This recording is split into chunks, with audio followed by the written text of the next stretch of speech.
Hello বন্ধুরা, আজকে আমি বানাবো একটা নতুন রেসিপি। লাউয়ের খোসা সিদ্ধ করা, ঠান্ডা করে রেখেছি।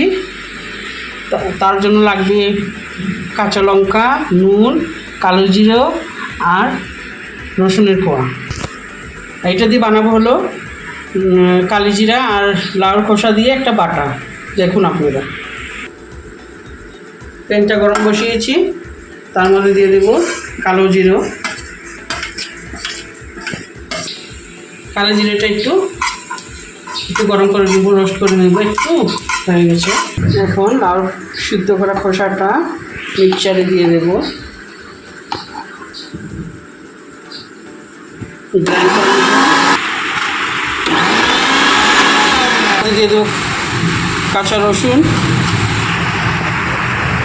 কাঁচা লঙ্কা আপনাদের আন্দাজ অনুযায়ী,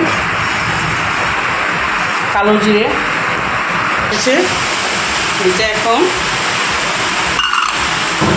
বের করে নেব।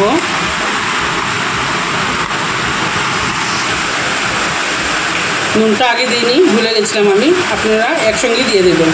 তার জন্য আমি মিশিয়ে নিচ্ছি। নুন দিয়ে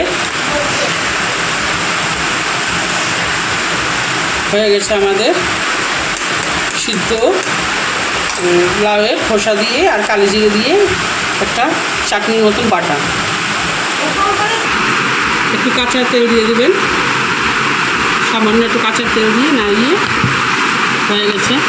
এটা গরম গরম ভাতের সঙ্গে খাবেন, দেখবেন আপনাদের কেমন লাগে। ভালো লাগলে কমেন্ট দিয়ে জানাবেন। Thank you.